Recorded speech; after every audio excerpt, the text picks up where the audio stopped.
Joe, I am rolling. Just a minute. Okay. Josh Arnold, investment consultant, brings you Garage Logic podcast number 1760, April 17th, 2026. 85 degrees, the record high on this day. That was in 1985, and it was 10 degrees in 1875, and we are in the thick of the ice outs. What's the date today? April 17th. 17th. Minnetonka went out on this day in 1914, 1971, 1915, a little out of order there, 1978, 1920, 1989, 1922, 1939, 1969. White Bear Lake went out on this day in 1947, 1969, 1970. Oh, I forgot 1954. 1978 and 1989. There you go. And then tomorrow we won't be here, and Sunday we won't be here, but an equal number of ice outs over the weekend. Call Josh Arnold at 952-925-5608 for a free 48-minute consultation. Hail the flashlight king. And now, from the mayor's office above the boathouse on the east shore of Spoon Lake, it's Garage Logic with Chris Reavers manning Technology Corner, Kenny Olson from the Krabby Coffee Shop, John Haidt in the newsroom, and of course, the Rookie. Here is your flashlight king, fireworks commissioner, and the keeper of common sense, your mayor, Joe Soucheray. Maybe for your enjoyment, excuse me. Maybe for your enjoyment, Yes, sir. you'd like to hear a little mashup that we didn't do. Who did it? It's funny as hell. This is from an account called Hotspot. All right. Ooh. And I've seen some of his clips before. He's really good on video production on social media. Is it Defense Secretary or Secretary of War? Secretary of War. Both apply because I believe he's been referred to as both. Well, our Defense Secretary, Forest Lake's own Pete Hegseth, gave a speech just the other day praising his warriors, and he began to give a Bible verse that turns out was the Bible verse that Samuel Jackson's character delivered in Pulp Fiction. Oh. And it's attributed to Ezekiel. However, it is a fictionalized version of the actual passage. In the King James Bible, Ezekiel 25:17 reads, "And I will execute great vengeance upon them with furious rebukes, and they shall know that I am the Lord when I shall lay my vengeance upon them." And then, Quentin Tarantino, he created a verse for Samuel Jackson to read just before they shot those guys who took all the money, right? Right. Did I break your concentration? Vincent? That's one tasty burger. Pete would have been fine if he said, this is what they said in Pulp Fiction, but Pete actually might have, well, you know what? Somebody wrote it for him, and then whoever wrote it for him had the movie in mind, but here's what happened. They call it Caesar 25:17, which I think is meant to reflect Ezekiel 25:17. Ezekiel 25:17.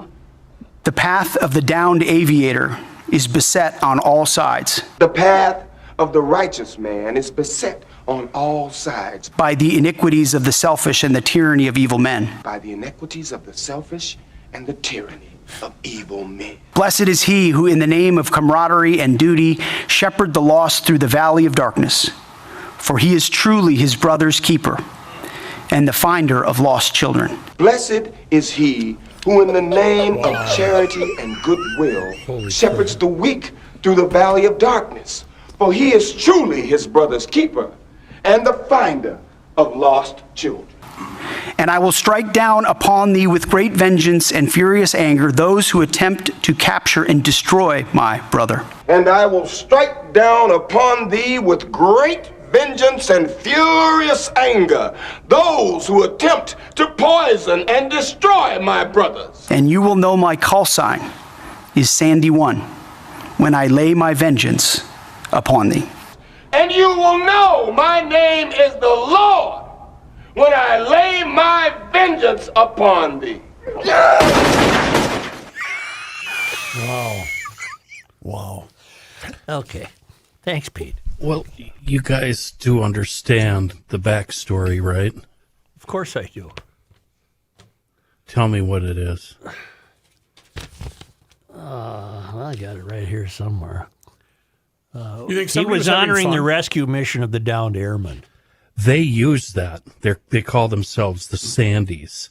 Yeah. It's combat search and rescue. They actually wrote that, and they recite that before missions. So did Tarantino take it from them all those years ago? No, I think they probably took it from Tarantino, Yeah, but yeah. blaming Hegseth, I mean, he's No. just He dumbbell. said it's Ezekiel. It's just the Well, point of it's it. not Ezekiel. The point here. See this one right here. Look at my picture Well, here. I mean, you're painting a picture that isn't truly factual.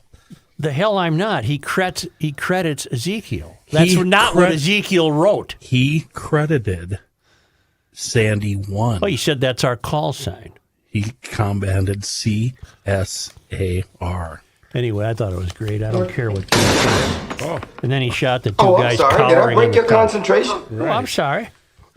I like the scene in the car where of course, he's driving around with his finger on the trigger, goes over a bump, blows the guy's head Or off. he's going to ask him a question, right? Well, And he goes you're- over the thing. With his finger on the trigger, You're pointing the taking gun at that him. out of context. That's not what I he know did. I am. Yeah. And that's on purpose, because that's what I do for a living. I'm about to get medieval on his ass. We're having Julie Lucas on today. She is the executive director of Minnesota Mining. Stacy, this show's geologist, said we could not have found a better person to explain to us what yesterday's action in the Senate means Wonderful. for opening up the boundary waters to apply. I think the way to say it would be it opens up the boundary waters to seek mineral licenses. I think it opens up the Superior National Forest. Or Superior National Forest, not the boundary waters. Correct. This is on the edge of the boundary waters. And so she'll be joining us at 12:30. And in the meantime, I got a note that came all the way from Hawaii. Aloha. This is Doug from Hawaii. I emailed you about 2 years ago because I was going to attend the state fair, but I was unable to connect with you, even though I enjoyed the state fair. So he was there and we weren't. He's just telling everybody, huh? I'm emailing you now about the article pertaining to the mining near the boundary waters that may affect the boundary waters as a result. Growing up in Minnesota, my family visited the boundary waters multiple times. I am 100% any mining that may disrupt the boundary waters or affect boundary waters in a negative way. Enjoy the podcast. Listen to as many as I can. Keep up the great work. Aloha from Hawaii, Doug. So we know that in Hawaii there's an opponent. Got it. Right. Noted. I'm reserving my judgment until I'm schooled by Ms. Lucas. I have made up my mind confidently for both sides in the last 24 hours. I don't know. You're applying the Sid rules to this particular I conversation. think I'm in favor of the mining. I'm torn. I mean, we all love our cell phones and Yeah.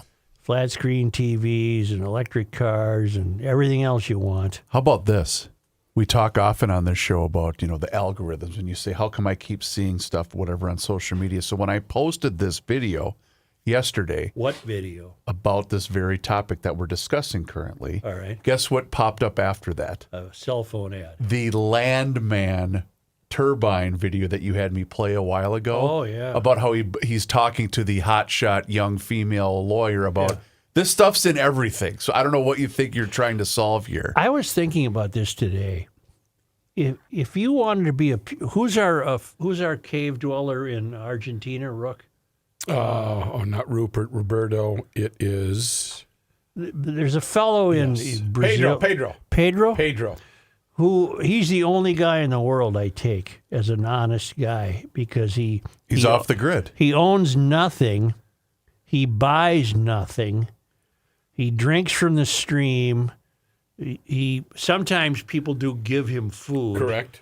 But he's the only human being on earth that I'm aware of that has a clean soul when talking about these things. The only one. So that got me thinking today, how hard would it be to get off the grid in a completely thorough and honest way? You couldn't wear any clothes that were made by a manufacturer. That's oil. You couldn't have you could not have any appliances. You'd have to be this guy. You'd have to find a cave. Pedro Luca. Thank you. You'd have to find a cave, and you lived in the cave, and when this creek ran by, you cupped water with your hands to drink. You couldn't own anything that was manufactured. Right. You'd have to make your own cup, maybe, but that might require a knife. Well, you can't own a knife. Well, you can make one out of You can make one. Right. Wow. But there's nothing you could own to be pure. Nothing. Not even a silo full of tortillas. No, because the have to build a tortillas silo. required fertilizer to grow. Yep. You would could have not to- own anything. You would have to tan your own hides if you wanted clothing for leather. Then you'd have to figure out a way to slay the animal that produced the Right. hide, Yeah. but it couldn't be with a manufactured weapon. No. You have to throw a rock at them Or with your bare hands. or your bare Right. hands. There is no way to be pure in this world. And that's especially true of these pompous fools like Zuckerberg, who brings and these other guys who bring their billion-dollar yachts into terribly environmental sensitive areas. I was just reading that Zuckerberg's yacht is in the Maldives. You're the Azores or the Maldives. Well, Nice. no, get your damn boat out of there. You know why that is, right? I don't know. Because he hightailed it out of California. Yeah. And Well, he's he got moved a to- place in Hawaii too. But he picked up shop and moved to Florida because the taxes were too bad. But getting back to the point. Here we go. There's no way to be pure. No, there's no, unless you forsake ownership of anything and you live in a cave. Or you could live in a yurt that you make yourself with hides and sticks. well- Well, you could live in a rock house. But you'd have to find the rocks and you'd have to stack them, and then you'd have to create some sort of compound that would replace cement. There's I'm no way thinking to of- do it. There is no way to. Well, Prenicky came close. Well, I was just going to bring that up, but he was, by your definition, wasn't truly off the grid. Not a bit, because he owned things. He owned clothing, and he Right. owned a weapon, and he owned Babe a would fly in once a month. yeah, bring him socks and stuff Yep. like that. And Apple pie. he came close. He came as close as a guy can come outside of Pedro Lucas. Dick Prenicky, if you haven't seen his wonderful documentary, it's called Alone in the Wilderness. Channel 2 whips it out about 6 times a year. They usually do that for their fundraiser, Yeah, too. but it's worth watching. It's fantastic. He made his own tools. He did. Yep. Your guy, Zuckerberg, does have a $300 million, 387-foot mega yacht. Yeah. And it also, not only that, Joe, it has a support vessel rumored between 30 million and 100 million called the Wingman. Oh, yeah. So that supports the main Well, yacht. that's where all the minions have to go live. Yeah, right. Let That's me the cabin. repeat. Let me repeat something I've often said. I'm all for that. I wish I'd own a yacht among the things I'd own if I had his money, but I wouldn't be lecturing you not to. Amen. Yeah. Just like electric cars. I wish I had a yacht. I don't so want you can one, lecture but me. they're terribly interesting. May I ask you I've ridden something? in them. If we were to do garage logic on the shores on the yacht, we'd have to ride in the side. You'd yacht. be in the Wingman. Yeah, we'd be in the Side wing. yacht. Support vessel. Yeah, the support vessel. Sorry, thank you. No, we would tow you. You would get in the tender, and we'd hook it up to about a 200-yard rope, and we'd pull you way, way, way, Yeah, way like I back was in there. Croatia. Weren't Remember you towed around? I got waterboarded in Croatia on the Adriatic Sea. There, the boat wouldn't wait for me, so they sent somebody out to tow Rookie, we waited and waited and waited. me.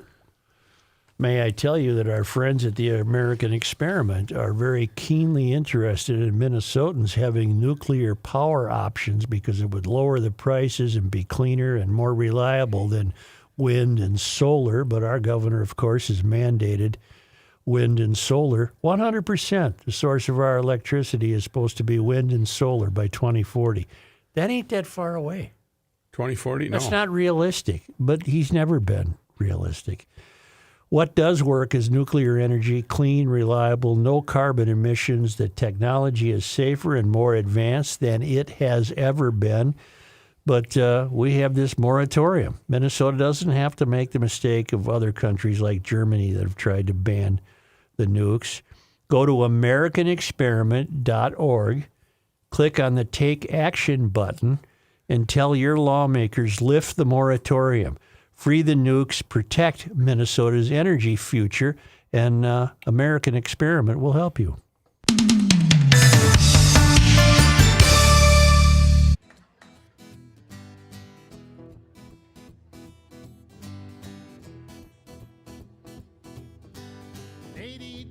I was 17, my old man was 55. If you do the math between the two of us, that's 72 years alive. An eternity, so it seemed to me. How could anything live that long? Now I say my folks were only 84 the year that they passed on. For a little while it seems you got time to choose your dreams. Pretty soon you look around and you see 100 years ain't what it used to be.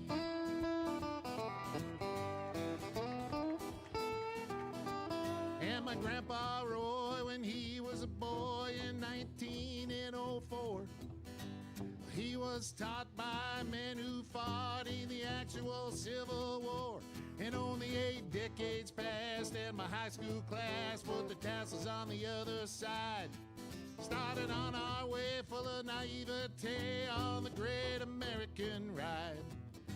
The months and years slide past, each more quickly than the last. Pretty soon you look around and you'll see 100 years ain't what it used to be. Oh, Johnny! Oh, yeah.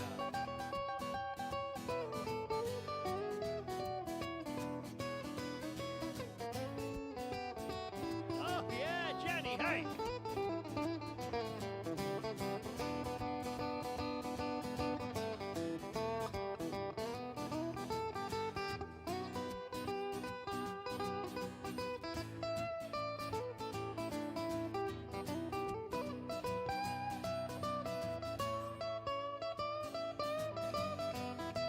I'm taking my lid off.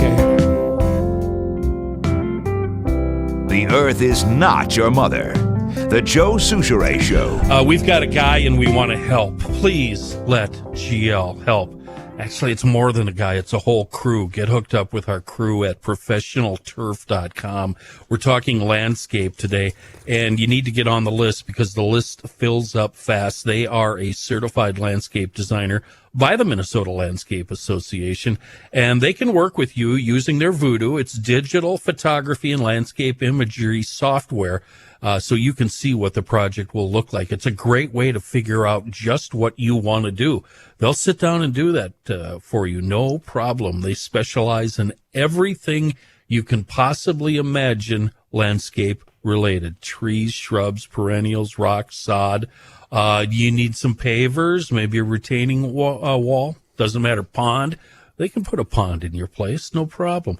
You can see all their previous work, well, most of it anyway, and schedule a free in-person estimate by going to the website professionalturf.com. They provide superior lawn care treatments, landscape, and irrigation services, and they've been doing it since 1982. Get that free estimate today, professionalturf.com. I think it would be appalling, and I'm being naive here, but I think it would be appalling for anyone in Minnesota to vote for Peggy Flannagan for U.S. Senate. She has no credibility, no convictions, and is only distinguished by having her fingerprints on the fraud for the last 8 years. Where's she been, though? She's taken zero. Well, she wears a T-shirt with a bloody knife on it. That's true. It would just be a shame. And watch, it's just pathetic. She could have been the champion of the White Earth Ojibwe tribe by making a difference, and she is, I think, been a disappointment. You have Angie running against her, and her name's escaping me, the football reporter. Michelle Tafoya. Michelle Tafoya is running against her. Either one would be a better choice than Peggy Flannagan. It would just be appalling to me. She is thick in the middle of having looked the other way on fraud or having been completely complicit in it. Although I'm not sure they would have included her in any plans. It just would be astonishing that one single person in Minnesota would vote for anybody coming out of that state capitol right now. And yet, they're gonna. And I said this before. We all know everybody loves Amy. Amy's going to run for governor. She's part of the same machinery. It hasn't served us well. Well, this is the definition of shuffling the decks on the Titanic. Mm-hmm. Well, you were on this department, but we're just going to shuffle you over here to this It's administration. easy with Amy. Just go look at her voting record, and you'll see where she stands.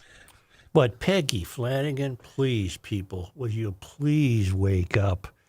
She's just been Walls's running mate for, I suppose he chose her because of diversity, which is fine, except she never offered, nor could she ever possibly offer the public anything. She doesn't. She's just a cog in that machinery that allowed all of this fraud to happen and is continuing to happen. She'd be just a horrible, horrible choice. And I think she's raising money to beat hell. You know, I don't know what she has on hand. Tafoya has outraised her. Good. Tafoya would outraise her. But it's funny that Walls doesn't even like Flannagan. Well, Flannagan was, remember, She ordered the wallpaper. She was measuring the drapes. Yes. Thinking that Tim would be gone. She already hired an architect. Yeah.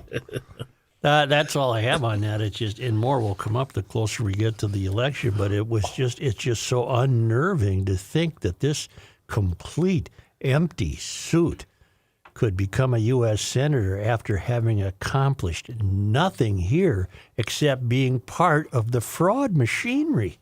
It's just a shame. And whoever's running against Omar should beat her. Omar's part of the fraud machinery. Right. The people running against Keith Ellison should win. He's part of the fraud machinery. It's just pathetic. These people need to be cleaned out, not voted for a new position. Peggy, you're They welcome don't even on the have any show. people working at these agencies, so they request the data and they don't go anywhere. The people who are the attorneys that should actually be prosecuting on ICE cases, the lead prosecutor quit yesterday. Fraud is a long forgotten thing for everybody except me.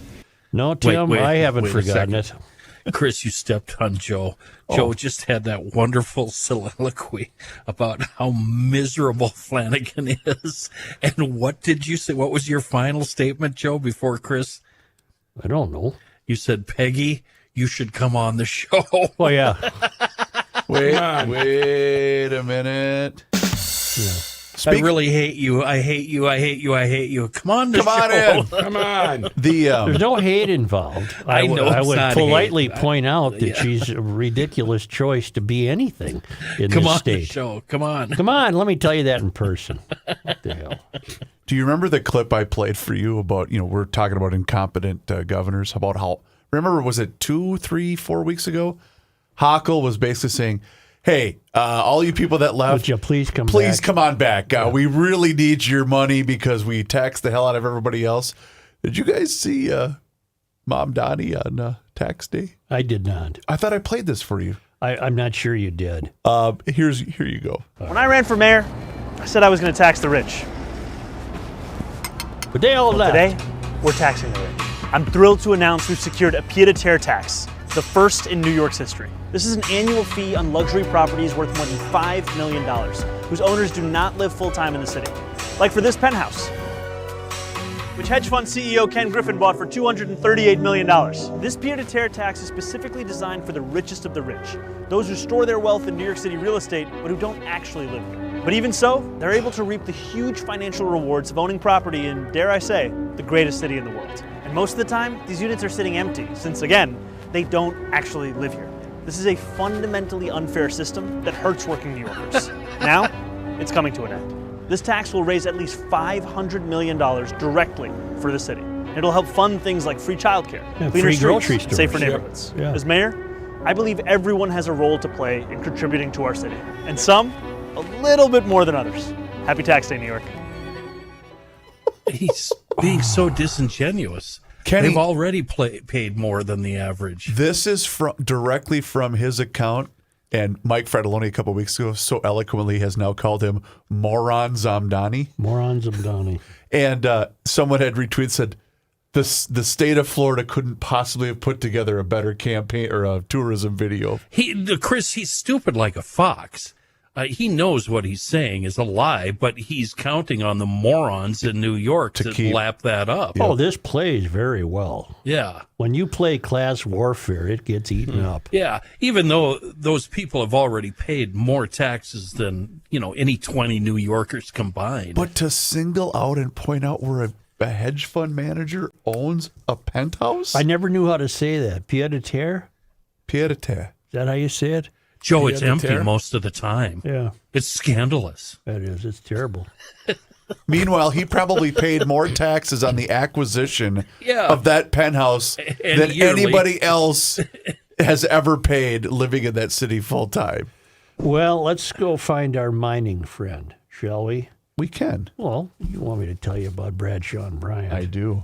Don't drive distracted, people. And if you're ever in an accident, and God forbid somebody gets hurt, call Bradshaw and Bryant, personal injury attorneys, because they're the best in Minnesota. Insurance companies and adjusters can be tough to deal with, so having someone on your side is important. That would be Mike Bryant and his people at Bradshaw and Bryant. They'll explain your rights and represent you well and get you through a tough time.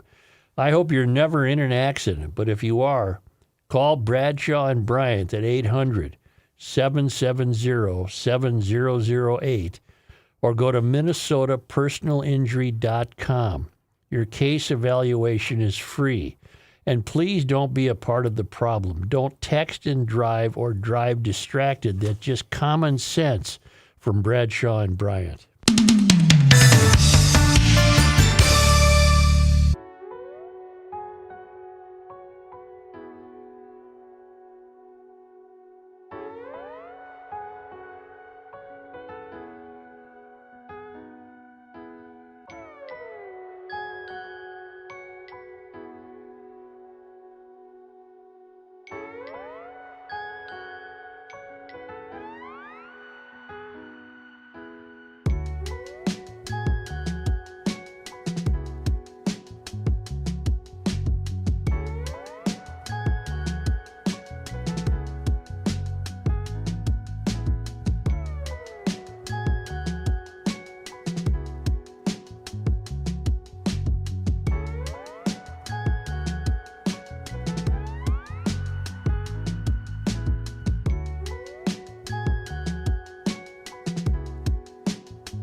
Here's a man who spends hours in hardware stores, sifting through the nuts and bolts of life.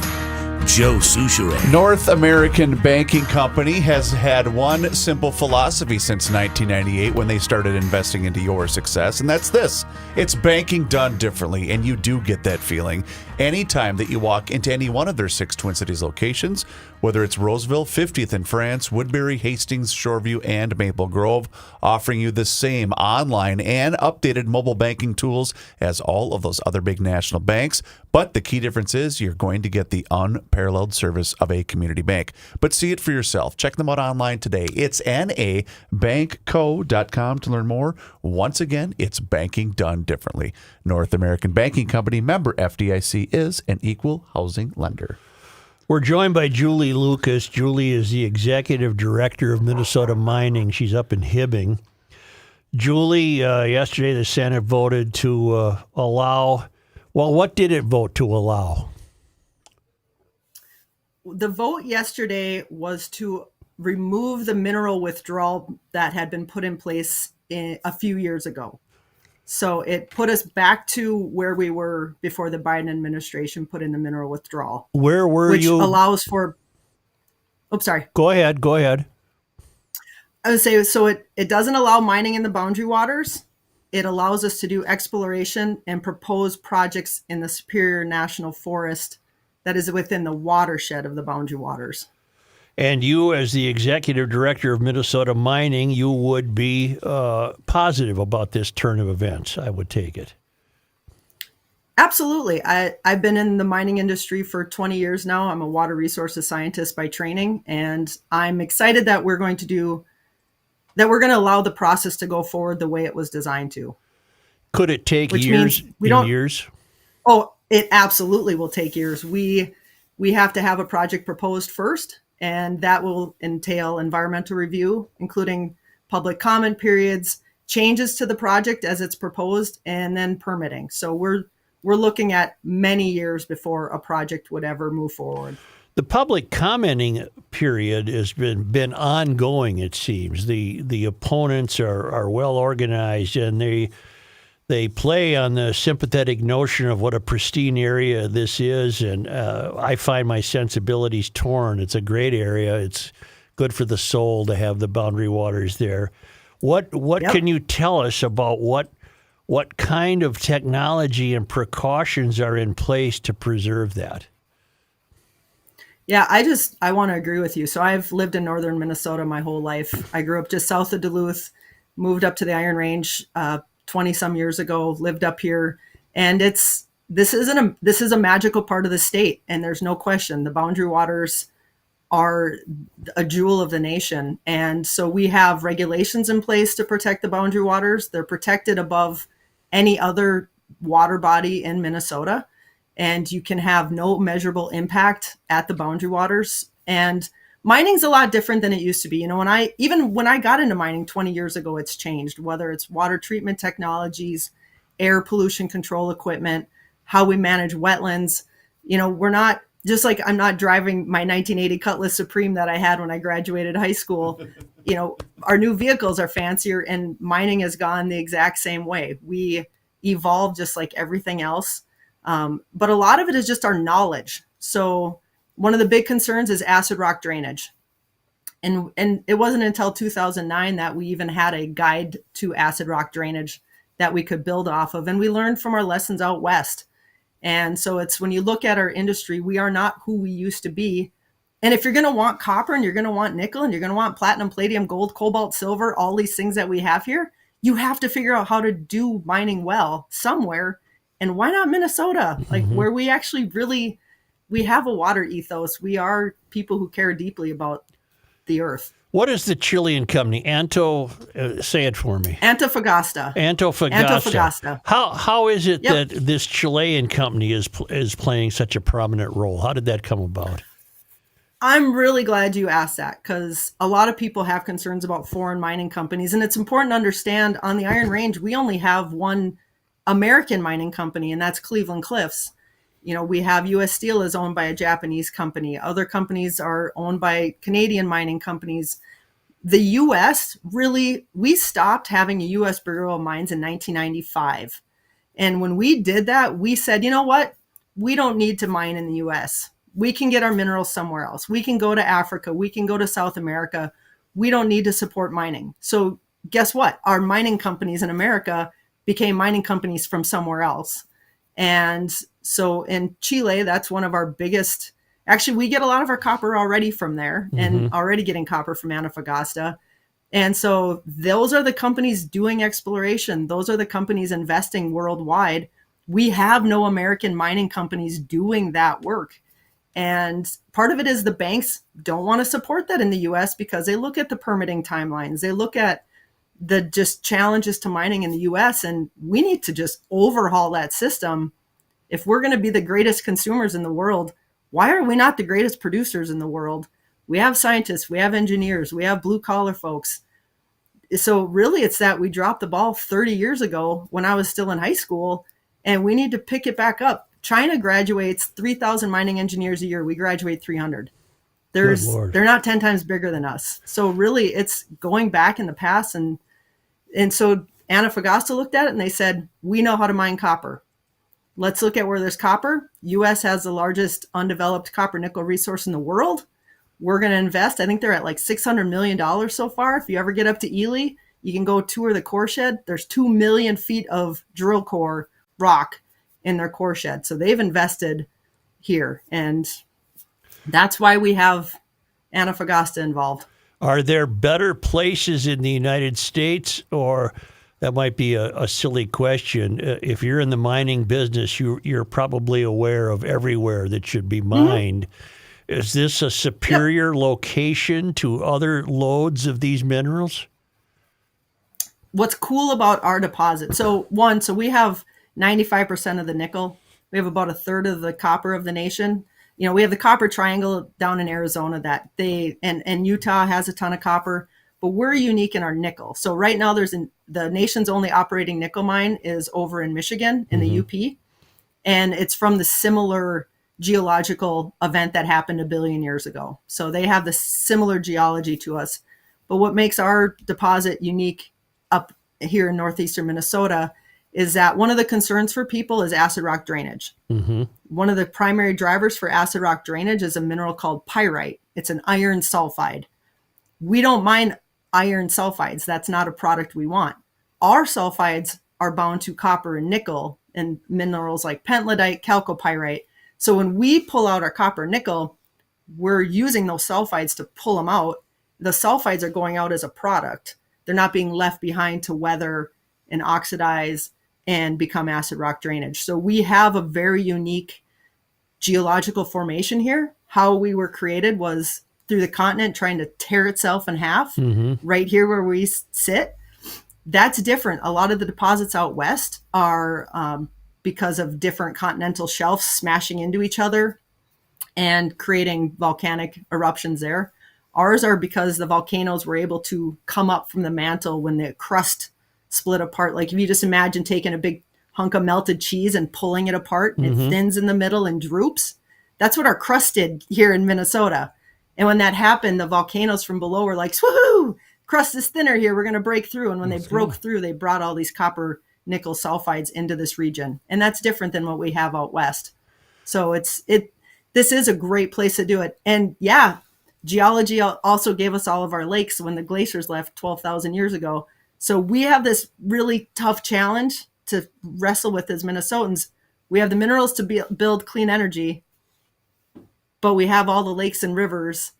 And how do we mine and protect that clean water, but also provide the minerals we need? And that's what we get to wrestle with. And very few other states get to have that challenge. What would the future of American consumerism be if we just completely walked away from that superior national forest? We walked away, no mining whatsoever. Where would we get our materials? Who would we be getting them from? What would happen to American consumerism if we just walked away? A lot of our nickel, if we walked away, and so that's, we really have to stop. We always really tend to only think in our lifetime terms, right? So it's 2026. The demand's only going up. So if we didn't mine up in northeastern Minnesota, We are going to always get our nickel from places like Indonesia, is one of the primary producers of nickel in the world, with very limited environmental regulations, as you can imagine. Our cobalt primarily comes from Congo. And we were going to have a cobalt mine in Idaho, and China made sure that didn't happen. And they dumped a bunch of cobalt into the global market to depress the price and made it so the cobalt mine in Idaho couldn't open up. So we also have a lot of the cobalt. So that's a risk, is that would happen. Platinum and palladium, Russia is one of our biggest producers of that. Probably not somewhere we want to rely on for that. And we also saw Russia dump palladium into the marketplace and shut down one of the palladium mines in Montana. And so it's really, the U.S. doesn't have all the resources we need, but we have some. And the big thing we need to do is, once these metals do get mined and get out of the ground, is we need to get better at saying, we're not letting them go back in the ground. We need to recycle. We need to make better products that are easier to recycle, because these are finite resources. We will run out. And so what can we be doing to keep these metals in circulation? Because it's only 2026. I like to think humans are going to be around for a long, long time. If people are if the opponents are concerned primarily about just the health of the earth, which is a pretty big spectrum, wouldn't it be safer to mine here than send kids into mines in Africa? Absolutely. I worked at one of our taconite mines up here for 13 years. My husband's a steel worker, has been for 11 years. And I so we operate under MSHA. So we don't have OSHA in mining, we have MSHA. What's that stand for? And MSHA, Mine Safety and Health Act. All right. So we have our own separate safety regulations. As you can imagine, this industry used to be one of the most dangerous. It's one of the most safest now, because we've had to pay attention to safety to an elevated degree. And so, when it comes to workers' health, I don't know anywhere in the world you're going to have more regulations, more protections, and we need that. We are working around huge equipment. I don't know if you've ever had a chance to tour a mine, I have, but our equipment's not small, No. and it's pretty cool to see. So you have those, but you also have the health of our neighbors. So environmental regulations, a lot of people think it's about the bugs and the bunnies, and it's really not. Environmental regulations are about protecting our neighbors and our communities. Environmental regulations are about the water you discharge. Are you harming anybody downstream? The air we discharge, emit out of our stacks, is that harming communities? And so here we have Clean Water Act, Clean Air Act. We have the state regulations for that. We have so much. 20 years from... Sorry, I know this is a ton of stuff. No, it's wonderful. 20 years from now, Mom and Dad in Bloomington put the 3 kids in the car and they trailer their canoe up to the Boundary Waters. What will they see? If mining's underway, would they even see it? No. Okay. No, you're going to... This is an underground mine that's been proposed. Are you going to know it's there? Are you going to know it's there? You would only know that mine is there if you go on Birch Lake Reservoir, which is a reservoir next to where the mine would be. You would see a building. And actually at that point, 20 years from now, you're going to have trees grown up, because there'll be a buffer required to plant trees. And you may see the dry stack tailings facility. Once again, it's going to be vegetated. It's going to be trees planted. We don't, mining companies recognize the importance of buffers. They recognize the importance of that. But it's important to recognize this mine is 5 miles south of as a crow flies from the Boundary Waters, and 16 river miles south. So it's not in the Boundary Waters. It's not even adjacent to the Boundary Waters. It's an area where people snowmobile, have boats. There's resorts there. Birch Lake's an active area. Kenny, do you have something for Julie? You're describing Julia. I'm Kenny. Do you know what depth these non-ferrous minerals are at? And I just want to double down. I think I heard you say it will not be open strip mining, correct? Correct. So every deposit's unique. So the way that deposit is formed, it's called the Maturi deposit. Yeah. The way it's formed is you would mine that underground. It actually it actually pops up underneath the South Coishaway River. So the South Coishaway River naturally has copper and nickel dissolving into it because the volcanic intrusion goes up into underneath the river. Yeah. But the mine plan goes from 400 feet down to 4,500 feet. Oh my Holy mackerel. So you would drive a drift, which is just basically an open tunnel. You would drive a drift down into the earth to start mining at a 400-foot level, because it's all about safety, right? So you want what's called a pillar, a crown pillar, as you can imagine wearing a crown on your head. You have a crown pillar above the mine, and you have that 400 feet of competent solid granite, in our case, above the mining operation. So you just leave those minerals that are there. And the tailings, you spoke of there being big piles of it. When you do the reclamation, do you fill the mine back up with those tailings, or are they always out in the air? So the project that was proposed, which again, they may propose a different project in the future, and it can get changed with alternatives. So one of the key things with environmental review is an alternatives analysis, where people can say, we don't want this there, we don't want that there. And the agencies have to go through that. But in this case, so it's called dry stack tailings. It's really moist stack tailings. They carry some level of moisture, but minimal. And 60% of the tailings generated would go into that dry stack facility, which is like a sandcastle, effectively, that it gets taken out with trucks, reclaimed. But you only do that in the summer months. And then the other tailings would go, they'd be mixed with a cement kind of material and get pumped back underground to backfill what are called the open stopes. So it's a mix. So you have some that will be on the earth. Just like if you've ever dug a hole in your backyard, you know that the dirt ends up mounding. You can't get it perfectly back shoved underground, but you would have that balance. And the minerals that you pull out of the ground, the minerals that you're looking for, will they be pure, or is there further processing to them, and where is that process done? So in this case, you would pull out a concentrate, it's called, and it'd be a powder that would go out in a truck. And there's different places. So Oklahoma is looking at building a nickel refinery to refine it to make nickel products. Right now, stuff gets sent up to Canada. From Eagle Mine sends their materials up to Canada. As I mentioned, in 95 is kind of when the U.S. dropped its Bureau of Mines, but also in the past, the U.S. dropped its processing capability. We were really comfortable being like, nah, we don't need to do this. So we would be looking most likely back up at Canada again for these projects, and because it's right there. And some of the other stuff like palladium could possibly get processed out in that operation I mentioned out in Montana. But really, what the U.S. needs to do when we look at the Duluth complex and we look at the multiple projects that are potential here, we need to start asking ourselves, why are we not processing here in the U.S.? Correct. But to do that's going to require permitting. We're going to have people who are scared of processing. We're going to have some gnarly conversations about processing in the U.S., but it's going to be tough. That conversation. It's going to be tough, but Julie, what ideology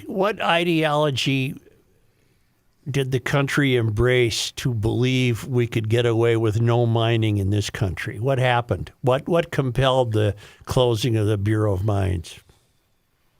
We just felt that it's a challenge. We were struggling to get permits. Because people don't like mining. The old mining, it wasn't always done well. We have a lot of sites throughout the nation where you look at them and you go, yeah, you're why we have regulations. And what is the role? What is the role of twin metals? As far as in this process, are they a subset of Antofagasta? Yes. So Twin Metals Minnesota is a wholly owned subsidiary based in the U.S. Antofagasta is their parent company. I see. And so they are fully U.S. and whole bunch of Minnesotans like me. You mentioned in the Upper Peninsula that they're already mining. Would this be parroting? Would this be parroting what they're doing, or would this be something different? Very similar. So their deposit has, our deposits in the Duluth complex they're primarily copper with nickel. Their project is nickel with copper. and it's really getting to some just picky stuff there. But their primary product is nickel, whereas ours is copper, but same formation with the mid-continent rift, same technology for underground mining, same processing. They have different tailings because their tailings get actually put into an old pit lake. Cleveland Cliffs had an old pit lake there, and Eagle Mine purchased that, and they put their tailings underwater to prevent them from being exposed to oxygen. So similar but different. Every project has its own little quirks. So, Julie, the Senate vote essentially said you can start planning again. It will not be illegal for you to start planning again. That's where we are in this. That's back to exactly the back to the beginning. Back to the beginning. Yep. And if you look at the Superior National Forest Mineral Plan or Superior National Forest Plan, mineral exploration and development is a desired condition within the Superior National Forest. It is a working forest. It is actively logged. There's a quarry already for stone. It's not the wilderness. Yeah. The keywords, Joe, explore and pinpoint projects. And it's very, very important, I think, for you guys, Julie, to stress, and I bet you probably do, to stress that this is not in the boundary waters. People love calling this mining in the boundary waters when it is not. Like you just said, it's a working forest, and it has been forever, for as long as I can remember. So I think that's that's on your shoulders, you guys. And I know that's probably a losing battle because that's an emotional issue. You know, you can't say mining in the boundary waters in the same sentence. Julie, were you ever an opponent? Did you have a life change somewhere along your career? I did. So I'm not from the Iron Range. I'm from a little town called Barnum, just south of Duluth. And I just have to real quick give a shout out to my brother because he loves your show. Wonderful. And he lives in Barnum still. He's a 49er, heavy equipment operator down there. And I didn't know anything about mining. We have sand and gravel operations in Barnum. That's about it. And I moved to the Iron Range to teach. So I got my master's degree in water resources science, studying lakes on the Iron Range. And I went to the college to teach, and every Wednesday, the glassware in my lab would go ting, ting, ting, ting, ting. And I was like, why is nobody seems to care about these earthquakes we have every week? And also, since when does northern Minnesota have earthquakes? And finally I asked one of my students, and she's like, Miss Kay, it's a blast. She's like, Mintax blasting. I'm like, what do you mean? What? And everything, being an environmental person, everything I'd heard about mining was death, destruction, everything, I just got something today about somebody saying that, mining is going to cause all this awful stuff. And I believed it, and I didn't know any better. Even though I had grown up in the country, we didn't have mining. And I, my peers, everybody, the organizations I belong to are anti-mining. And then I move up to the range, and my students would pull me aside after I taught environmental science and be like, Miss Kay, have you ever been to a mine? I was like, no, oh my gosh. And it took probably 5 years. I went to work as an environmental consultant supporting mining projects. And I went to an event and people started bashing that company that I was doing work for. And that was my first moment of, oh my gosh, they're bashing my work as a scientist. And that was the night that it all turned for me. And I have been involved with the mining industry wholeheartedly after that. But yeah, I just thought it was a bad thing because nobody told me it wasn't. So do you have, that's why I do what I do now. Do you have friends who are virulent opponents and yet you've remained friends? Yeah, because those are my people that I went to college with and that I have many connections with, and I'll have people, say, or they'll separate projects. So I'm okay with taconite mining. I just don't like copper nickel mining. Or I'm okay with some of it. I just don't like the Twin Project. And I worked for the Twin Project for a year as their director of water resources. So I have some very tense friendships. But in this world, we all should have tense friendships. That's how we keep society rolling. I don't doubt for a moment that you have a strong lake ethos. I'm a water girl. Yeah. I'm a 218 girl. Yeah. This has been I live near McCarthy Beach State Park up in Side Lake, and I highly recommend people come check that out. Yeah. Water is what makes us Minnesotans. It's on our license plates, land of 10,000 lakes. It's why we love living here. I was born on the shores of Lake Spirit in a hospital. Joe, it seems like you're testing her. Like you might not believe her. Like she's an agent for the other I'm side. enjoying. Where are these questions going? Rip that mask off. No, I'm enjoying talking to Julie. Oh, okay. Because All right. it seems to me your career is just going to be intense in the near future. Just intense. It's Do you have it's kids? a challenge. Do you have kids? I don't. I have amazing nieces and a nephew who my nephew now works at one of the taconite mines himself. Yeah. So I'm proud of him for that. Does she have a lake detective? You're going to be. I just have to think your next 10 to 20 years is going to be incredible. I hope so. As somebody who cares about the environment, cares about Minnesota, and cares about people, I hope we start having better conversations about mining. And I'm incredibly grateful for the projects and the contractors and vendors that support our organization, because they give me the ability to do stuff like this for a living. And this is a blast. My friends are going to be incredibly jealous that I got to. I guess what I'm this. saying, Julie, is they have a spokesperson that wears horns, and I think that suggests a kind of toughness. I mean, she got a deer horns behind there it her. is. Let's go on. I mean, could this be any more northern Minnesotan? I have a very, very serious, important question, Julie. I have a friend, Tony Beats. He has a backhoe. We want to know where the gold in Minnesota is at. Yeah. We want to start some strip mining. Let's go here. You know, it's funny you say that. So we have gold in the main Duluth complex, the hard rocks, but we also have gold in our surface soils north of Nashwauk. And a big company called Anglo American was doing drilling a few years ago to look for gold. We have it. It's not economical right now. Not enough. But we do have gold up on the Iron Range. Minnesota's, I mean, we haven't even had a chance to talk about helium. I mean, sometime let's talk about helium that we have on the Iron Range, because that's even cooler. What I don't should we say have? that. It's as cool. Well, what helium? That I don't sounds know, 'cause easy. Push a pipe down and put it in a balloon. Here we go. There we go. Tie it up. Let's go. So I don't know if anyone watched Artemis 2. Yes. The launch the other couple Yes. weeks ago. Yes. They spent $1.5 million just on helium to do that launch. Wow. So helium is super critical for space exploration, MRIs, Oh. weather balloons, all kinds of cool And stuff. how many- we have it in Babbitt. How many minerals were involved in Artemis 2? I can't imagine. All of them. So many. Yeah.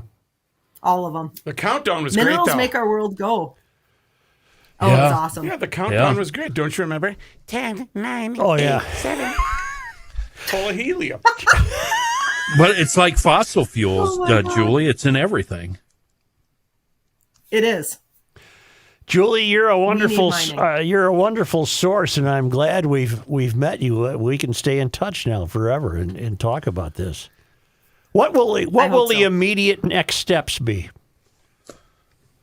Immediate next steps is to get leases back in place, because everything is through a lease system. And then the company will need to propose a mine plan of operations. Does this involve the Minnesota legislature? Possibly. Because you got no shot it with them. shouldn't. It shouldn't. All right. And I'm always hoping to turn things around. You know, people of all political stripes turn on their light switches. Right. Every single one of us uses copper. Yeah. Every one of our homes has copper, regardless of who you vote for. Right. We should be having conversations about how that copper gets mined. You're a great representative, and we'll be in touch in the future, I hope. Julie, you mentioned your brother's a big fan of the so show. cool. What's his first name? His name's Adam. Adam. Okay, very cool. We don't say Well, we're not supposed to We don't give do shout shout-outs. Sorry, Adam. Adam. We We don't don't do do Adam. shout-outs. I'm sorry. Adam. I had to. Yeah. You know, I apologize. Too bad. I had No. to do a shout out. Adam will he's my big understand that we'll brother, never and say hi to Adam. Yeah, Adam, we're not doing that. We're ever not again. talking to you, Adam. Unless we get to go up and drive some of that huge equipment that's in the mines, then we can come up. Julie, and say, here's what I'm proposing. As sure as the sun rises in the east, the Star Tribune, presumably the Star Tribune, will have a story within the next year bemoaning the likelihood of mining.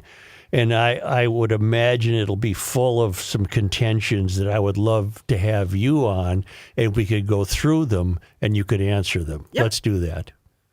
All right, very Absolutely. good. You're a Anytime. wonderful spokesperson. Thank you very much. Thank you so much for having me. Julie Lucas. Have a great day. Thank Great you. weekend, everyone. Thanks, Thank Julie. you. Thank you. She's the executive director of Minnesota Mining.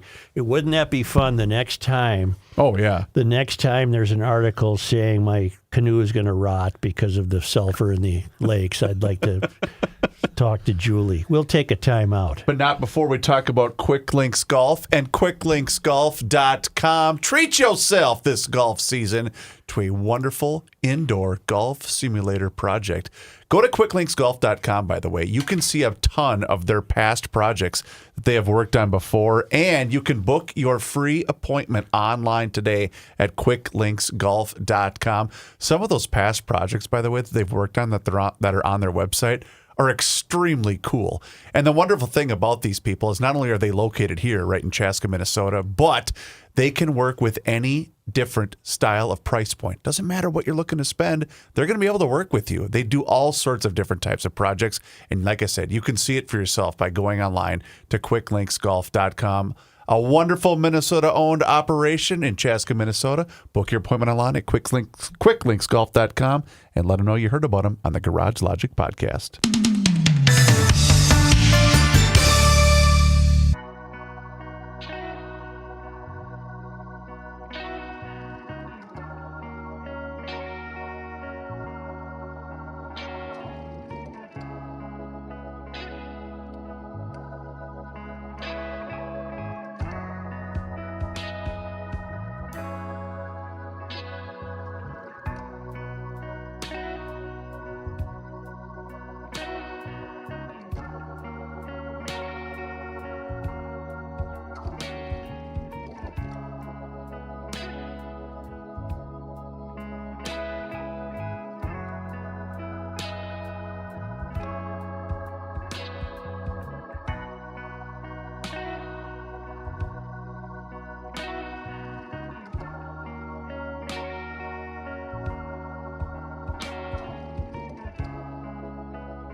You know, we're paying for this right now because you made him be Braunschweiger. quiet. You made him be quiet. I've got pent up stuff going Just on. settle down. Okay. This portion of Garage Logic that would normally be brought to you by North American Banking Company for John Heights Newscast brings you Patrick Reusse and sports. Hey, Pat. Hang tight there, cowboy. Yes, Joe. There we go. Hi, Pat. Hey, Pat. You didn't hit 70, did you? You didn't get the garage opener yet. We topped out at 68, but we've been dropping ever since. Yeah, it cooled He off. really knows Garage Logic, doesn't he? Better than we do because I forgot completely about the opener. Thank you, Pat. Hey, Pat, Stars and Wild tomorrow, 4:30, I think. Yeah. 4:30 game, and then 4:30 Timberwolves down at Denver. 2:30. Yes. 2:30 game. 2:30 On the prime. And we're going to appreciate that 2:30 game because later on next week they played twice here, and I think one's 8:45 and the other's 9:45. So. Well, when the Wild get back here, they're 8:30 games. Yeah, which means 8:45 Yeah. or something like that. I don't approve. I don't either. But the bars on 7th Street do. Oh God, yeah, a lot Yeah. of drinking time Yeah. for that. Yeah, hell, you can. I think they got the hole in front of Tom Reed's front door fixed. Yeah, we've covered this. It's been fixed. We had the big sinkhole there, and so we got that. So you can go to. That's right. I forgot that the boys on West 7th could sell liquor for an extra hour and a half. That's good. Say, Pat, it's too bad the weather's going to turn so foul because you got 2 first-place clubs facing off at the Target Field, both with the same record. When is this temperature going to make its way from 68 to 40 overnight? Is that Yes. it or something? Yes. That's This not afternoon. I was going to say, it's going to happen this afternoon. What is it right now? It's happening now. 58 and dropping. Oh, boy. 5 o'clock, you're looking at a temperature of 44 degrees with 30% chance of rain. Holy mackerel. Yeah, but you got $2 beers. They were drinking those $2 bills opening day when they were 35 there. So. Pat, how many people that are going for the $2 beers, I was going to ask you about this, are actually going to the game? But I mean, in order to do it there right, you you go. have to leave. You can't just drink 8 $2 beers and then stop drinking. No. Right? Yeah. So now you're going to drink another $10 beers. Yeah. Well, Something that's the hope. I think that they Yeah. get there an hour and a half early and they get loaded. They get enough $2 beers in them that they'll want a $16. Yeah. That'll Keep be that good, buzz you know. going. Who pitched the other day? Is it Mick Abel? Mick Abel. Pat, Mick Abel, explain man, Mick he was Abel to me. Where did he come from? They got him in the, I think, Durant trade, right? They Yes. got him from Philadelphia, and his first time out this year, he looked terrified. He was all over the ballpark. Second time, he wasn't too good. He was Jim Palmer the other night, for God's sake. Damn, he was good. He was not in the strike zone, and you didn't have the privilege of listening to his interview with Audra, did you? In the dugout, we're doing these dugout interviews now. I did not.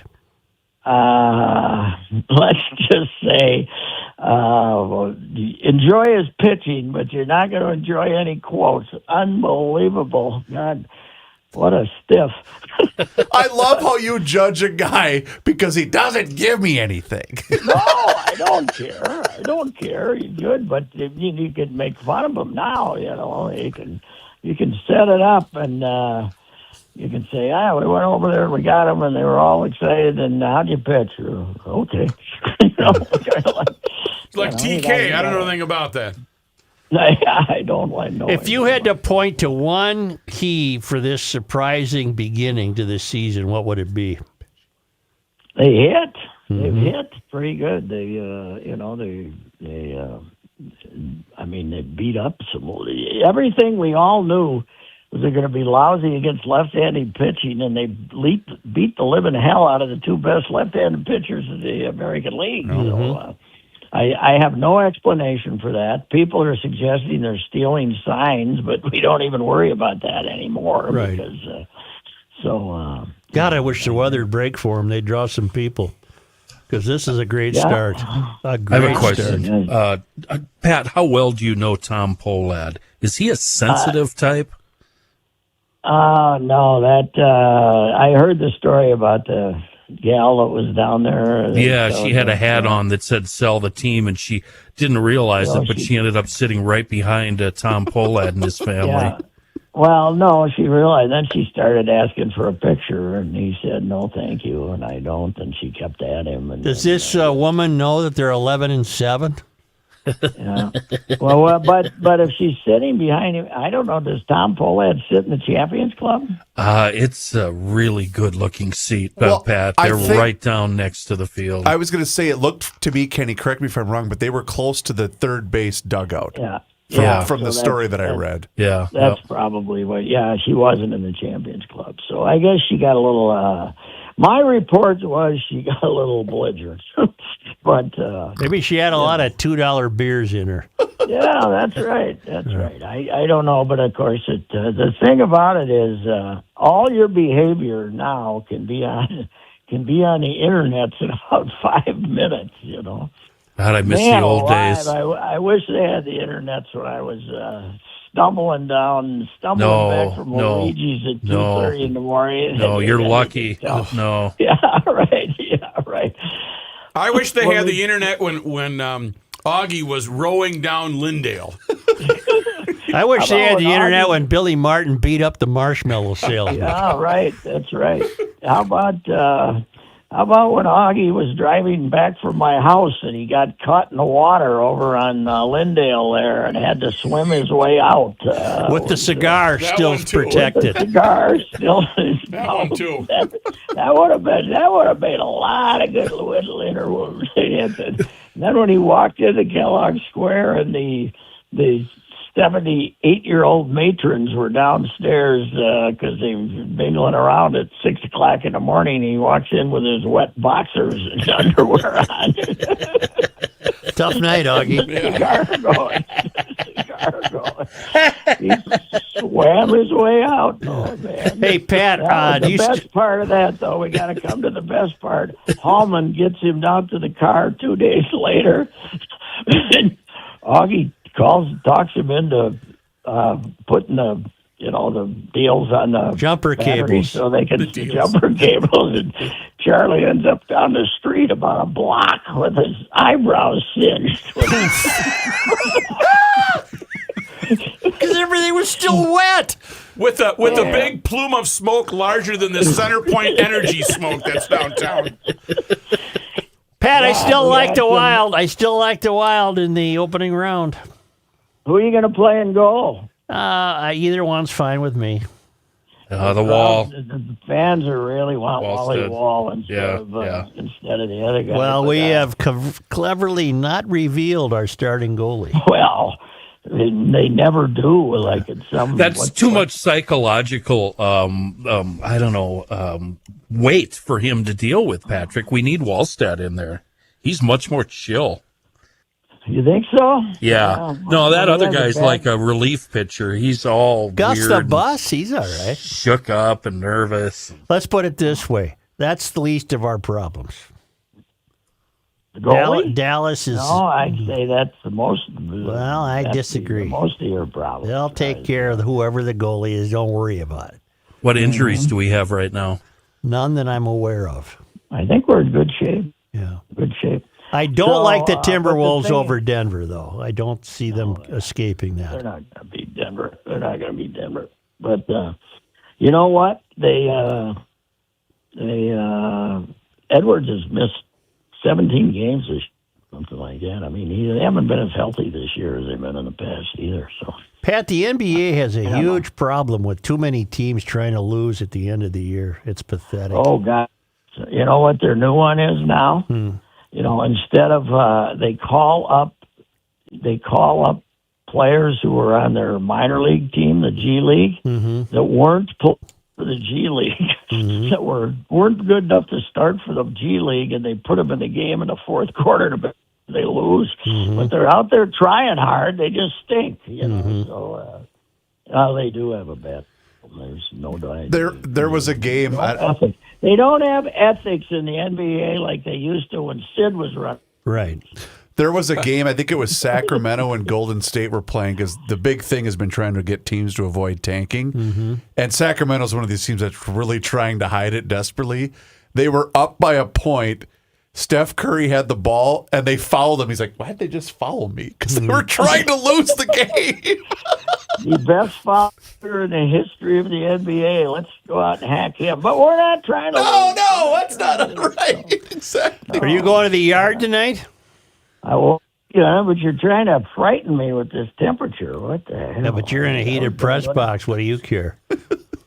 Yeah, it's not that well heated, but I guess I'm going. Right. I think the kid that's pitching for Cincinnati is from Sturburn or Blue Earth or somewhere, Williamson. Really? He's from he's from down he's south of Mankato. He's supposed to be good. So I think he's starting. I looked at the late edition. We got a new version of the late edition of the Star Tribune. Oh, yeah?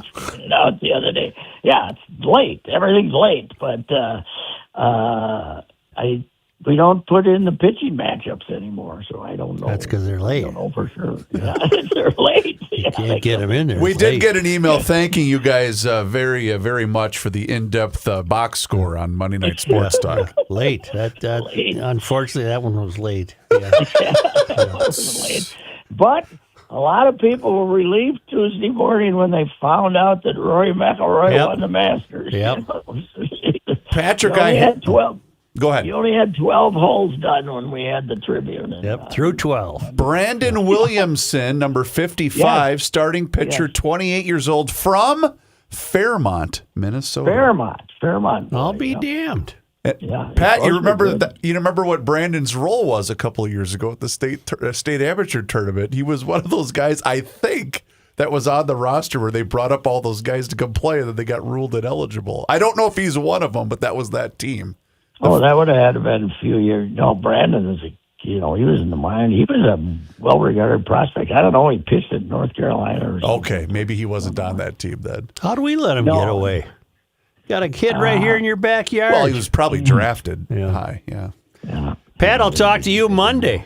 All right. Thank you. All right. You want to take a time out? I do. Sure Well, no, we do. got to have the rook. Sure do. And, one of your most trusted friends is your dog. And if you got a dog, and if you got summer plans, you're going to be heading out, you need to check out American Boarding Kennel. Catherine and the whole team over there, they do a wonderful job of taking care of dogs. It's not just a job, it's a privilege. 42 years of experience is what they bring. Catherine does a fantastic job. Pet care, dog training, a dedicated staff who understands just how much it takes to leave your dog with someone else. So don't just leave your dog to anybody. Treat the dog like family, which it is. Respect patients' genuine care. That's why vets recommend the wonderful people at American Boarding Kennel. And that's why pet owners who don't compromise keep coming back. If you're new to boarding and don't know anything about it, American Boarding Kennel offers a complimentary day visit so your dog can kind of get comfortable with where they're going to stay. They're conveniently located in Burnsville on Highway 13 east of 35W. Catherine is a huge garage logician and will take care of your pet. 952-894-5100. Poke around online at AmericanBoardingKennel.com. American Boarding Kennel, where caring for your dog is an honor, not just a service. Tell them Rook sent you.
mark that one down? 45 degrees. He's going to go out and hit the white ball. Well, I think the heavy stuff's coming down Yeah, for a while. come on, Bishop. Friday.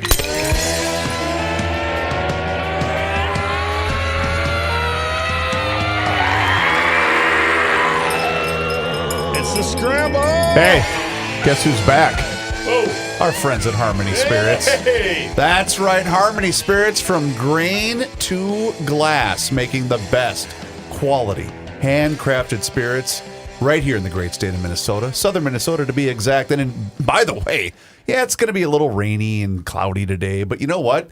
It's going to start warming up again, and that tasting room, it's going to be on fire. I'd like to say that I enjoyed the last sampling that the Harmony Spirit sent over to me, but it was snatched up immediately by my 21-year-old compartner here in crime, and I didn't get to taste it. So, But that's the beauty of it. So if you go into that tasting room, of course, you can get the best handcrafted spirits, but those sampler packs are fantastic. They're ready-made cocktails. All you got to do is basically pour them over ice, and they're wonderful. But you got to see it for yourself. Stop in at the tasting room in Harmony, Minnesota. A wonderful, cute little Minnesota town. It's awesome. In fact, I might be making a trip down that way here relatively soon. Don't say cute. Oh, that's Use right. You any hate other that word word. but oh cute. yeah, alcohol's not cute. Can I use quaint? That would be perfect. Okay, a quaint little town in Harmony, Minnesota. And you know what? Here's how you can really help out our friends. We have big news, by the way, coming up here about Harmony Spirits, but I can't really divulge that yet. What? But how you can help them the most is go into your local liquor store. Ask for the Harmony brand by name. They have a wonderful line of products. Doesn't matter what you're looking for. Vodka, gin, rum, all sorts of different types of whiskey, the bourbon. It's all fantastic stuff. Please stop in, say hi to Larry, Damon, and the entire crew, and let them know that you heard about Harmony Spirits right here on the Garage Logic Podcast. Well, a missing monk in Scotland. Oh, traditional? Well, he's 24. He's presumed dead after vanishing from a secluded island monastery. Justin Evans, he was known as Brother Ignatius, disappeared from the Golgotha Monastery on Papastronce, a remote island north of Orkney. I kind of associate monks with remote situations. Yeah, they're this vow of silence sometimes. And he was part of the traditionalist Catholic order, the Sons of the Most Holy Redeemer, which was ordered to leave the Diocese of Aberdeen in July 2024 after an investigation into allegations of unauthorized exorcisms. oh, See, there's a protocol. Kenny's theory is that maybe there's a union, and this guy was working outside the He hadn't outside been the paying fence. his You dues. can't take side jobs Yeah. if you're in the union. No side jobs. It's like Well, a which- pipe fitter. But it makes it sound as though some exorcism shouldn't be done. Yeah, is there a chart or a? Well, how do you know? You're Still let that 49 out one of go. 50. I guess you're in. Wouldn't all exorcisms be authorized? See, that's what I was wondering. Sometimes you're only lightly touched by the devil. You know, it's not. He's I not didn't, all in. I didn't say you were one. I said you were acting like one. When he Maybe disappeared, that's Yes. when he disappeared, Brother Ignatius, originally from New Zealand, was wearing his characteristic white robe. Of course. And the police have looked for him, and the Coast Guard has looked for him, and they can't He find had him. the rope towel, I know what the hood. That's what he had. Yeah. But But it was white though. Usually it's brown. Father Michael Mary, founder of the order, said Brother Ignatius had lived at the monastery for around 2 years with his two brothers. He was a believer. He said, "We are a close community, and this has hit us very hard and it's deeply hurting. We hope to find him and hope the sea will give him up soon." The Sons of the Most Holy Redeemer, also known as the Transalpine Redemptorists, follow the rule of Saint Alphonsus Liguri. Sure. And are noted for their commitment to the Latin liturgy. The order, this is a strange sentence as well. Yeah. The order bought Papastronce, their remote island, after visiting Orkney during a holiday. So they had enough scratch to buy an island? Well, much less go on vacation. Right.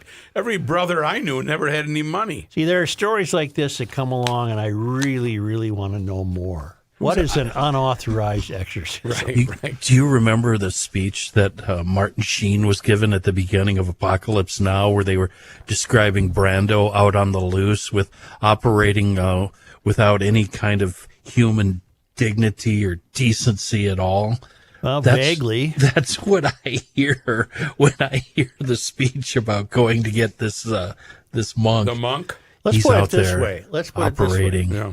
If the exorcism worked, wouldn't the response be that we don't care if you didn't tell us about it? We're You glad can't you got the just guy. be out there in the wilds I guess not. doing exorcisms willy-nilly here and there for every crazy broad you meet. Yeah. But wouldn't that Some be crazy broads are too crazy. Well, it could be a male. But anyway. wouldn't No, that it's be always women. a good starter? You know, if it's only like a half exorcism, Wouldn't that be it's like your showing- training program. Well, wouldn't it be showing him some extra work?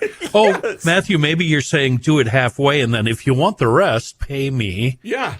We got to pay the ferryman before we get to the other side. Only because they come to us all the way from a new location. The traveling linemen are cruising eastward in the South Pacific Ocean. The closest land is off the starboard side or south. Yes. Norfolk Island, Australia, and the North Island of New Zealand. I could have read this better had coffee not been spilled all over it prior to the show. Yeah. That was not me, huh? Yeah, this is the... that cap wasn't as tight as I thought it was. No, this only comes to us because of the traveling smell like linemen hazelnut? at worldwidewaftage.com. It was on this day April 17th. in 1856. What? I forgot what year that Run was. that by me again? I'm not sure I know what year that was, Mr. Exorcism. 1856. There we go.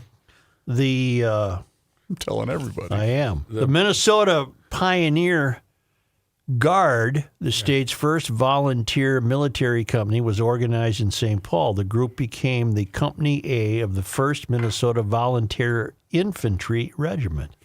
On this day, April 17th. in 1895, oh boy, Hastings Spiral Bridge opened. That was a famous bridge.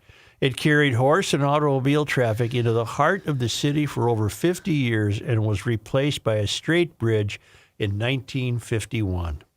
And you can see the replica of the Spiral Bridge in Hastings. There's a wonderful, where the Porky's is.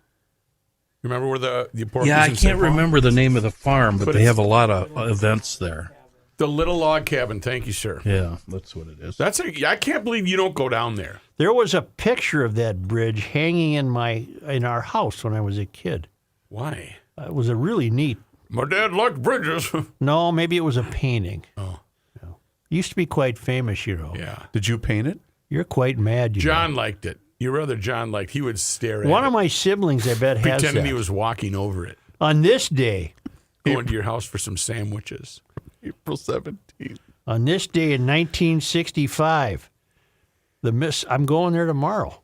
To John's? Yeah. For some sandwiches? Yep. Fascinating. Yeah. Look at the village. On this day, and I remember this quite well, away. I was a sandbagger. What?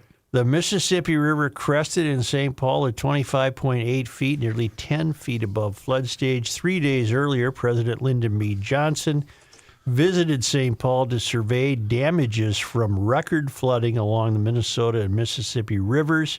In the flood wake, losses were estimated at $88 million, and numerous counties across the state were declared federal disaster areas.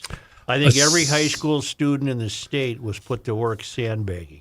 You were a sandbagger. Yep. Is that one of the many made up jobs that you lie about in order to make yourself more Man of the common people? to this normal people? You're one of us. Kenny, I worked in factories. I built things for the country. I okay? did shit with cardboard. Flew I built cardboard. faucets. I moved right. shingles. I I used to- built cardboard I boxes. used to mine copper up in the thing. On this day, April 17th. the Minnesota State Lottery began selling instant tickets. Within 4 months, the state sales were $100 million. Wow. That's probably how much I've spent over the last decades. On this day, April 17th. the Red River crested at 39.5 feet, 22.5 feet above flood stage. So what was the 65. What was the Mississippi in 65 above flood? 25.8. We haven't heard from the Red River for a while. This was not as high. This was 22.5. It hit that at Fargo, breaking a 100-year-old record, continuing into Grand Forks, North Dakota, and East Grand Forks, Minnesota on April 21. The flood pushed water levels to 54.2 feet, 262 feet above flood stage. The worst flooding in the area was in over a century, caused more than $1 billion of damages and displaced 47,000 of the 50,000 residents of Grand Forks, and I believe that downtown was on fire during that. It was a massive problem. Joe, what day of the week did the Minnesota crest and flood Shakopee? It had 1965? Yeah, it had to be right around now. Do you remember going on the bridge down there and you saw where the water line was? The signs are still there, from what I hear. Oh. I don't know the date. Because the new 101, Kenny, has the sign on the, what would that be, the east side of the bridge. I drive by it The occasionally. Shakopee side? Yes. Yeah. Yep. Yeah. Yep. On your way to Lion's Tap. On this day, April 17th. in 2000, George Morrison, an abstract painter and sculptor, died. Born in Chippewa City near the Grand Portage Indian Reservation of Ojibwe in 1919, Morrison had pursued a career in art that took him to New York, Paris, Ohio, and Rhode Island. In 1970, he returned to Minnesota, where he taught the American Indian Studies and studied arts at the University of Minnesota for 15 years. His works are in the collections of many galleries, including the Art Institute of Chicago and the Minneapolis Institute of Arts, the Walker Art Center, and the Whitney Museum of American Art. All right, George Native Pride. Morrison. On this day in Minnesota sports disappointment history. Joe, who'd we lose to on April 17th? Well, we didn't lose. On this day in 1948, the Lakers won the National Basketball League Championship, the NBL. On this day, April 17th, 1999, the Vikings drafted Demetrius Underwood. Who was he? He was the guy that showed up in camouflage took off, and right? then left after one day of practice. Really? He walked across the lot. Did he ever catch on in the league? Nope. That was it. Was he no-go zone? We never. Oh yeah, he was nuts. Yeah. We never heard from him again. Do you know who I saw in line today? Our own buddy, John Randall, who Nice. says hello. Yeah. Nice. He's Probably to going play off golf. someplace to play golf. Indeed. I have a report from someone here in the building that we currently have pea-size hail outside. Really? Yeah. Well, That's thank you, fantastic. GLers. That's good. Buckle down for a chilly couple of days, and then it'll be just beautiful again. That'll hurt the You know, resale. a pea can last 5,000 years. Sometimes it sure seems that way. Yeah. Wow. Please do us a favor, if you haven't done so already. Join the over 20,000 subscribers on the Garage Logic YouTube channel. Yes, you heard that correctly. Garage Logic, we've got a YouTube channel where you can watch the show each and every single day, starting right around noon. And you can also see full segments, video shorts, behind the scenes footage. It's all there for you. Just search Garage Logic, on YouTube, along with all of our social media channels that includes Facebook, Instagram, and X. And also, don't forget the Center for the Daily Logician. That email comes right to your inbox each and every single day, and it includes the most recent episode of the podcast. Find out more and sign up today online at garagelogic.com.